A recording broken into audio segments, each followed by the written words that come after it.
Advocacy comes in many forms, and there's no shortage of causes and organizations and people to support and stand by.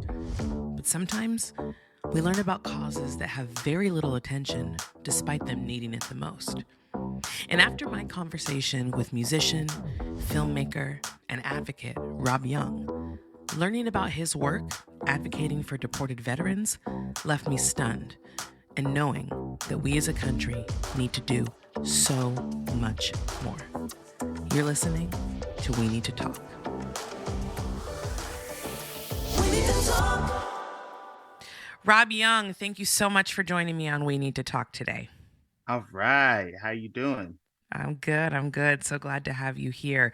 I've known you obviously as an artist. I had you come in for Black Voices Heard before, but I love how much humanitarian work you do. And I think it's really important. And I think what I love the most is seeing Black people getting involved on the humanitarian level, and not just with issues that affect us and our community, but getting involved in other marginalized groups and advocating for them. Because I don't care what anybody says, I think that Black people have the ability for the most empathy out of any group based on our history in this country, truly. So I think that we should be leading the charge, not only in trying to make a difference in our community, but also helping others. And I think it's really important.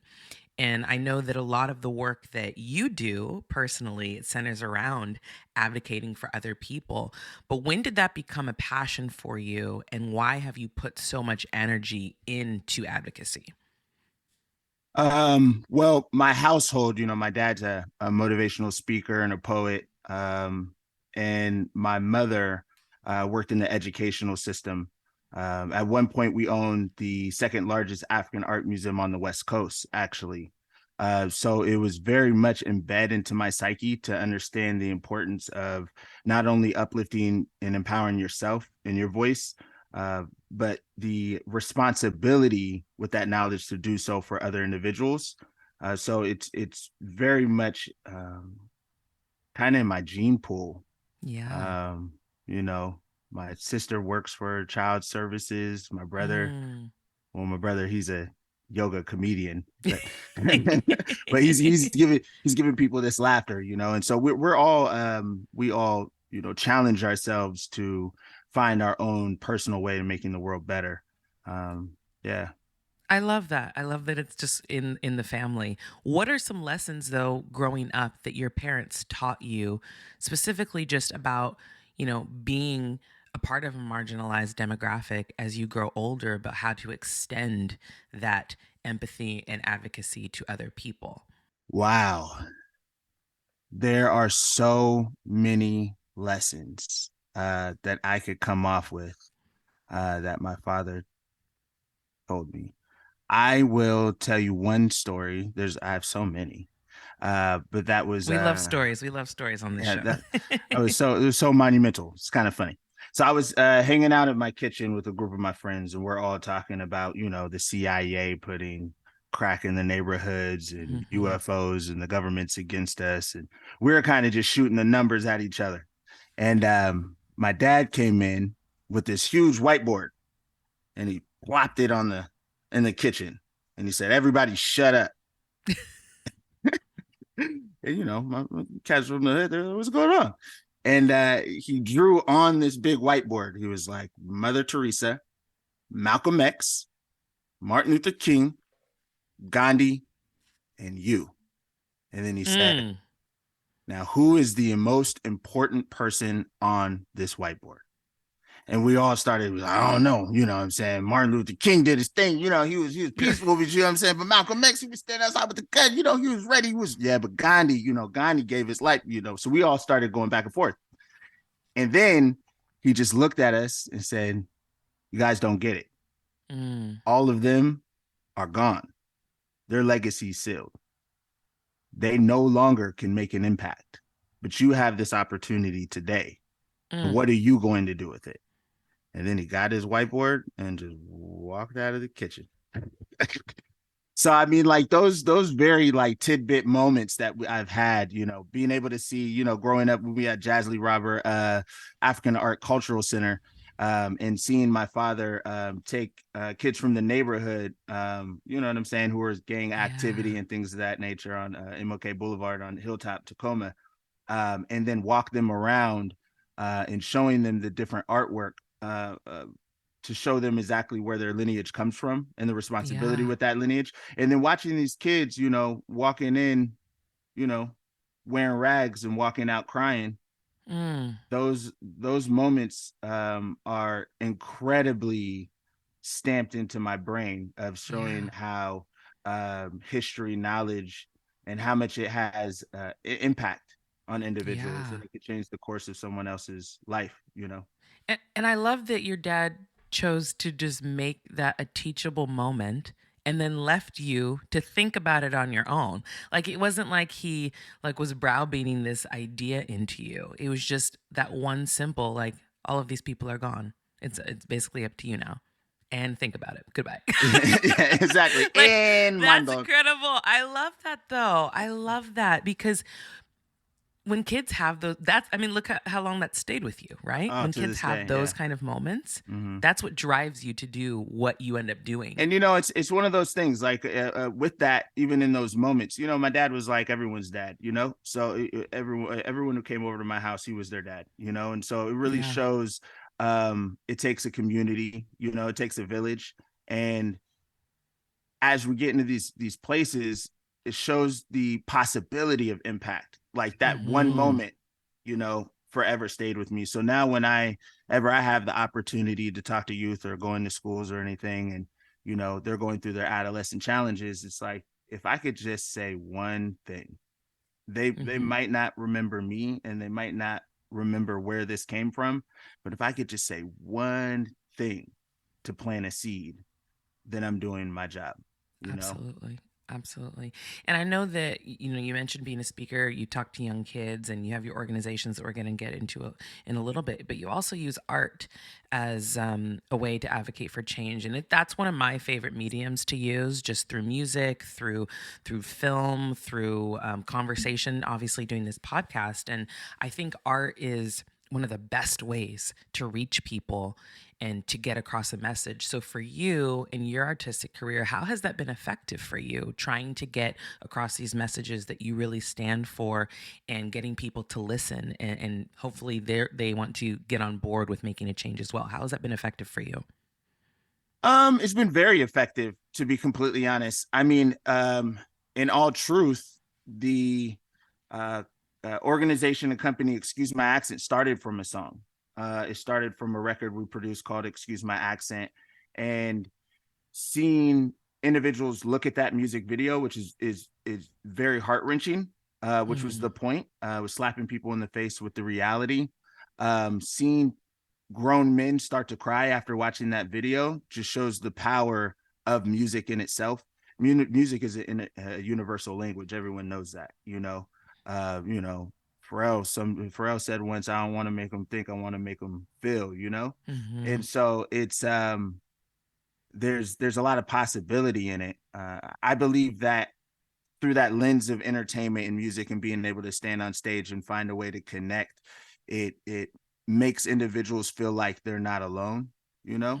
mm, We experience this world and we have a time span, and especially in this world we live in now, it can feel very individualistic, and you can feel mm-hmm. like you're going through this process of life alone a lot of the times. So to be able to utilize music and show emotion and then connect with another individual who doesn't have the gift to be able to say it, I feel like that's, I don't know, I feel like that's God's work. You know, I just Yeah. decided to throw my music project Life is 2020 in Hindsight on my website, and Mm-hmm. I kind of been hoarding it a little bit. I have a song called 22 about an individual who one of my best friends who passed away from fentanyl Mm. during 2020. And I was nervous to put that song out because it was so vulnerable. Yet as soon as I put it out the exact same day, someone contacted me and told me I went through the exact same thing, Wow. you know? And Yeah. that is the beauty. And I think that as gifted individuals, and I'm saying this, I got to remind myself it's a responsibility, Yeah. Yeah. to share. Yeah. And just as you said earlier, like if you can just drop one seed for like the younger generation, it's also if you just touch one person with the work that you're doing, you're making a difference. And it may Exactly. feel small in at that moment, but that one person that reached out to you, that's exactly what it's all about. Like Exactly. I've had that happen many times, and it's humbling, but it's also a reminder, like you said, like, oh, I have a responsibility to do this, like I'm affecting somebody positively, so I have to keep going. So I love that. I love that. I want to go back a little bit and talk about your organization, excuse my accent, and how it came to be and what the purpose of it is, because I think it's a really, really beautiful collective that you've put together through that. Yeah, excuse my accent. Like I mentioned before, it started from a record. Mm-hmm. And when I was writing the record with the co-producer and co-artist Dre Ross, I really felt like this is bigger than one song. And what we can explore with the medium of language, and how that could break down into our human experiences and the cultural experiences, and how we could play with that through the lens of entertainment. So Mm. with excuse my accent, our whole entire goal is to highlight and humanize stories of culture and create a platform of intercultural communication, not multicultural communication, intercultural communication, where it's you could, I like the analogy of the salad bowl. You ever hear the salad bowl analogy? No, lay it Yeah, on me. yeah, salad bowl. The salad bowl. I love this analogy. I can't even remember where I got this from, but it's perfect. Um, in America, we think of the melting pot. The melting pot Yes. is, this place where, we come and we melt together with everything, Mm-hmm. and then we become America, right? I believe in the foundation that every individual has something to contribute, and they could stay holistically themselves Mm. while being a part of that contribution, and it's still uniquely amazing, and we could learn from Yeah. each other and we could educate each other. We might not go through the same experiences because no one does, yet we could learn from each individual's experience and celebrate those. So with the salad bowl analogy, it's, Mm-hmm. you be a tomato, I'm gonna be a lettuce, you be an Someone onion, else is a carrot. someone else is a carrot, get some croutons, got to get the bread, you know what I mean? Yeah. Yeah. Throw it all together I and you love make it. it's a beautiful salad. But, if the tomato decides, I don't want to be in the salad, I'm gonna just chill with the tomatoes. Tomatoes still amazing, you know?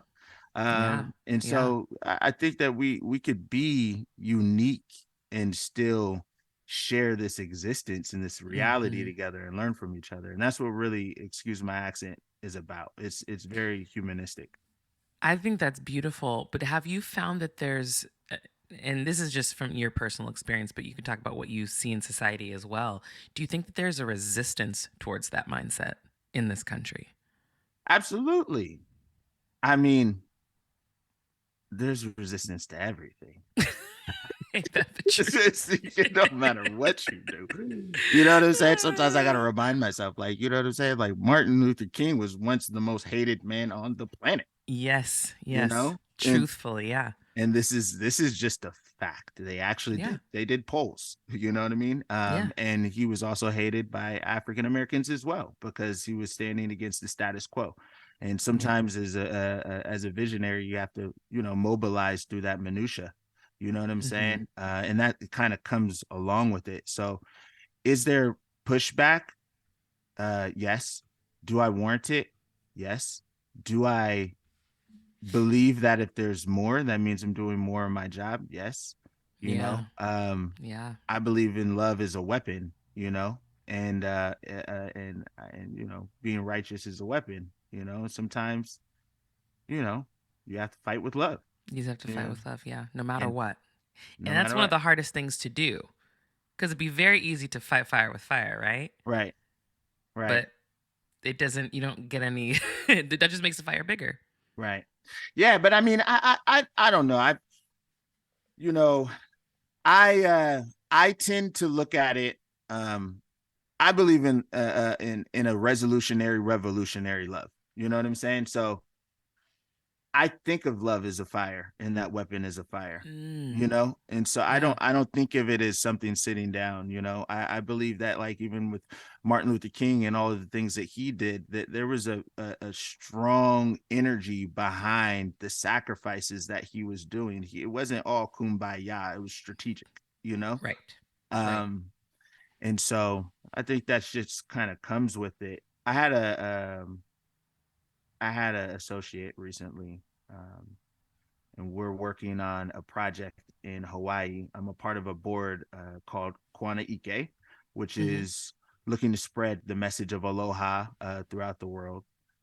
Creative director, and we were talking about some things. I was talking to her about this actually precisely, and her response was, "Oh, so they had things to say about that," and I was like, "Yeah." And they said, "That's perfect. That means they care about it just as much as you do." Mm, And I was like, wow, that's a good way to put it. That there is energy, you know. yeah. They Yeah. they say that they say there's three. You got me started. I'm gonna just go. Go, go, go. It, you got me started. I'm gonna just go. They say there's three types of people in this world, right? There's a person going the right direction. There's a person going nowhere, and there's a person going the wrong direction. Mm-hmm. Out of those three people, who do you not want to be around? Probably the person going nowhere. The person going nowhere, Yeah. because there's no energy. Yeah. So if Yeah. there's energy, you all you have to do is take that energy and redirect it. Yeah, exactly. I was just gonna say, like, if you're going the wrong direction, you just turn the person around and like, nope, go this way. But if you Exactly. ain't going nowhere, You ain't there's going nowhere to nowhere. push you to go. Yeah. Yeah. Yeah. I So love that. yeah. I like that a lot. You could use that one. You got I'ma use it. I'ma use it, it. Rob. Yeah. You got it. No, there's something that you do that I have found so remarkable, and it's something that I don't think we talk about enough, which is also one of the reasons I wanted to have you on the show, but it's something that I think is very important for people to understand. And it's the work that you do with the deported veterans community. And this is very different from just the veterans community. And that's why I'm so excited to talk to you about this, because I was so unaware that this is a thing, right? And you do a lot of work with them, and I just want to know your background in regards to that, how you got involved, and then I want to talk a little bit about what people may not realize, that like you could be a veteran and still be deported. Like that's just it blows my mind that you could fight for this country, be for this country, but then they could be like, well, thanks, we don't need you anymore. So I want to talk a little bit about how you got involved and what you've even come to learn in regards to it and why it's become a huge part of your platform and your advocacy. Yeah. Ooh, chills. Let's go. I know we're Uh, about to get into it. yeah. It actually all starts. It's so funny because when it comes down to music, it actually I could take it all the way back to creating that record. Excuse my accent. Shameless plug. Just go check it out. Check it out for real. Yeah. Yeah.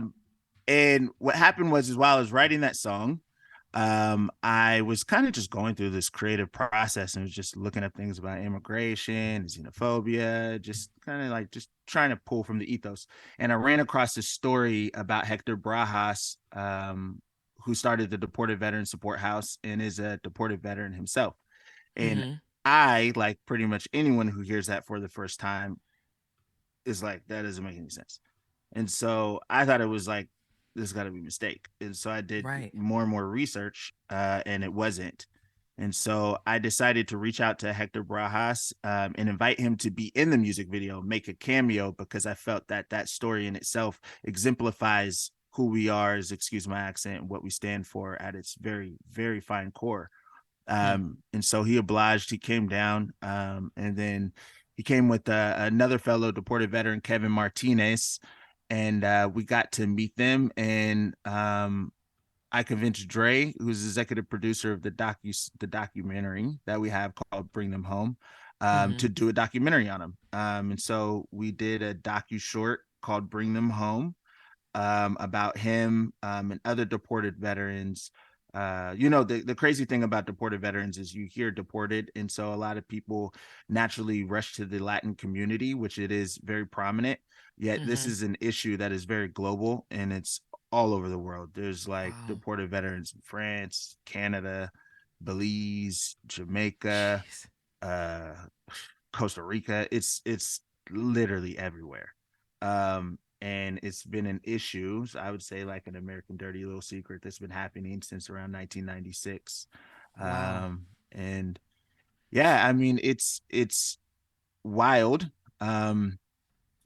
What we wanted to do is create this documentary, and what made me want to dive in and get involved is knowing that I have, you know, this ability to tell stories and utilize art, and I felt like it was a way for me to contribute and be a part of change, you know. And I don't believe in, you know, boxing change, you know.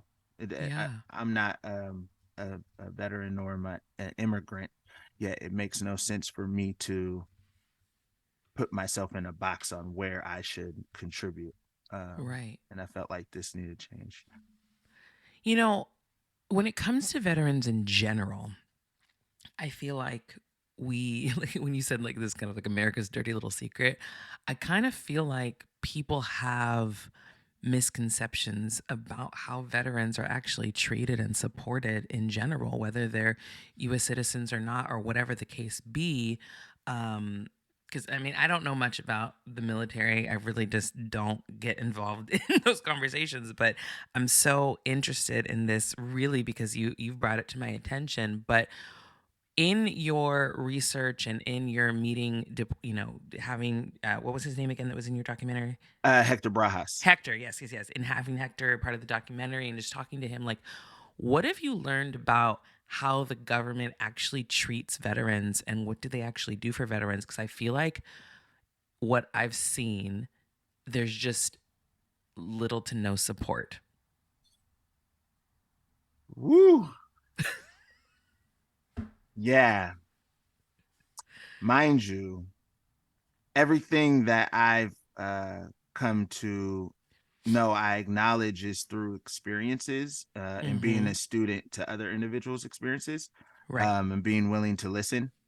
Um, with saying that, based on the information and experiences that that have been shared with me, it's very concerning and frustrating.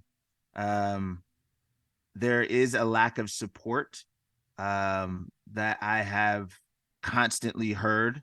And I think that that's kind of obvious. If you're an American, it's like if you're an American and you pay any kind of attention, you kind of know already. Yeah, we just Yeah. don't treat our veterans that well, you know.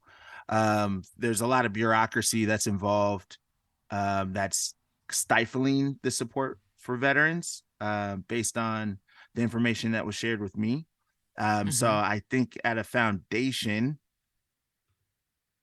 it's a major problem because it Mm. doesn't make any sense for me. And as an individual, personally, there's nothing in me that could get me to put a gun in my hand and go to another country. Mm. Could not do that. Do I Mm. love America? Absolutely. I love being here. Just not me. Right. Now, if someone is willing to do so and sacrifice their life and then dedicate their life to that, I believe that makes them more American than any human being possible. Mm-hmm. So if there was like some kind of stipulation of what makes you a United States American, I would say willing to die for the country Hmm. Hmm. is probably kind of like, okay, you're sold. So Yeah. the idea that they're being deported, just speaking on this in itself, is it's ridiculous. Um, I'll share a story. You ready? Okay. Yeah. So I got a call from Mauricio Hernandez. Now, Mauricio Hernandez, who's in the documentary, he was deported for 10 years, extreme PTSD, stab wounds, the whole 9 yards. Very harrowing story. Um, you know, he was a combat veteran. So he's a combat veteran, you know? Yeah. Mm-hmm. And he is called us one day, and he said, "Hey, you know, I'm going to be crossing the Cedro border. Um, and I'm finally starting the process to get my citizenship after 10 years of deportation. Um, he wanted us to come down and thank us for being a part of the process, as well, have a conversation with him. I was excited because to me, he's a hero. So I was like, oh, I get a hug Yeah. in real life, you know? Um, After we sat down and we spoke with him, one of the last things that he said was after 10 years of deportation, being homeless in Mexico, if you told me I need to go to war right now, I'd be like, where's my boots and gun? And he'd still go fight for the United States of America. Wow. So if that's not patriotic, Right. Right. if that's not love, if that's not sacrifice, then I don't know what is. And I think that with tangent, but it's all relevant. I think that when we talk about how we treat our veterans, and then with deported veterans, it's hard not to separate how we look at people of color or people who are foreign, period, with this Yeah. conversation. Yeah. And how do we identify as American? What makes someone American? You know, Yeah. and that's why It's more than a piece of paper. it's more than a piece of paper. It's a love. Yeah. It's a Yeah. want for freedom. You know, Yeah. I guess what I'm trying to wrap my mind around is like what are the government reasons for when they get deported despite them being a veteran? it is all over the place. Yeah. It's like, I'm sure it's not consistent. I'm oh sure no, it's no. different for each person, I'm sure. There's a lot of different reasons why veterans are being deported. Previously, there was a really there's a lack of education on the immigration system. Mhm. Veterans have been offered citizenship, but there wasn't the necessary process towards naturalization Mm, while in the military. So if you're giving someone a gun, they're concentrating on training and assuming that they're getting their citizenship, and there wasn't a due right. process put in place. So if something happened to the veteran, honorable, dishonorable discharge, they naturally think that they're a citizen, et cetera, et cetera. Gotcha. I've heard stories literally of someone who was fighting in the war, and he ended up, after being out of the military, he got deported because of something he did when he was 11 years old because he stole a bike. Mhm. I've heard stories of Kevin Martinez. He got deported because he missed a date for his to to to get his citizenship, Mm. and so they wouldn't let him back in the country. But he was actually training the military. Um, and so Wow. it's there's a lot of different variables. It's very wide on how this happens. And Um, every story is unique, which is why we're looking to continue having these conversations through a docu-series we're working on right now, Mhm. Mhm. to dive into these individual stories and show how fractured the process is. Yet we really pride ourselves on being solution-based oriented. So we want to also show and highlight a solution. Where can people see this documentary, Bring Him Home, just so they can get a deeper understanding of how serious the situation is? Because I had no idea until until we decided to chat about it. I truly had no idea. Well, we have yet to release the film. We last year did the whole festival circuit. So Mm-hmm. we were kind of holding tight to that, and we won best of the festival at San Luis Obispo. We won best of the fest at Catalina Film Festival. So it's gotten its accolades, and now we really want to make sure that it's used for its intended purpose of Yeah. advocacy. So we're going to be Yeah. releasing it to the public this year. Yet, if you want to follow our journey, um, and much would be appreciated if you donated. I'm just saying, Of because course. Of course. advocacy costs money. Um, It does. It does. yeah. You could go to bringthemhomefilm.com, and then sign up. We're going to be releasing it here mid this year. We've been working with the ACLU SoCal, Immigrant Defenders Law Center, and really organizing all of the different deported veterans organizations, Deported Veterans Support House, Black Deported Veterans of America, my guy James, and really organizing. There's been a coalition that's been organizing to really get this word out. And honestly, we're just happy to be a part of the solution. Because that's what's important. We Mhm. know that there's so many problems, but it's really taking that leap to be the solution. And despite all odds too, because I'm sure you guys are probably running into a lot of issues and a lot of resistance and a lot of people that probably don't want you exposing, as you said, America's dirty little secret. I'm sure you've come across that. Yeah, yeah, that's happened. We expect it to happen some more. Yeah. Yeah. It's the film actually got its way to Secretary Mayorkas, and he got a chance to see it before Mm, meeting with deported veterans themselves. And so it's really speaking truth to power, yeah. literally. And my dream is to be able to show this film in DC, and sit congressmen and women down and just have them experience it. It's a short film. It's really, we're not biased in any way as far as left or right. I don't even believe this is a left or right issue. I think this It's is an American issue. it's an American issue. Yeah. Um, Yeah. Immigrants have been fighting in every war since America was even an idea. So Yeah. I think a lot of people miss that, where they're like, well, Yeah. how does an immigrant fight for the country? It's like, no, we've been doing that. And Yeah. so Yeah. this whole um, glitch in the matrix is relatively recent for the last couple of decades. And so, I Yeah. mean, mistakes happen, I guess, whatever. We just want to fix them. Just want to fix them. Yeah. And I love it. I love that that's what you're using your gifts for. I love that you're using your platform for that. It's incredibly important, and I will support you in any way that I can, and I know the people listening are going to be going to that website and also looking up your documentary and stuff. But how can they follow you personally, Rob Young, and keep up with all the good things that you're doing? Yes. You can catch me on Instagram, official Rob Young. Also the umbrella of everything we're doing is youngworldmedia.com. We also have a creative company, Dream Roots Creative, that works with like the Office of Equity in Washington State, where I'm from, which is the first Office of Equity in government history.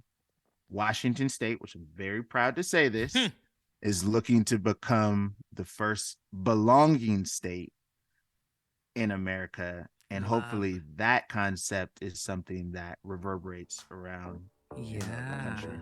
Come on, Washington. Let's go. Talk about let's go. So that's beautiful. And Dream Roots Creative just released a project, Life is 2020 in Hindsight. And also, excuse my accent, so you could just tap into all the different avenues that we have through youngworldmedia.com. Love it. Well, keep doing what you're doing, Rob, and let us know any way that we can continue to support you in your efforts because they're important. Thank you so much. Of course, thanks so much for joining me today.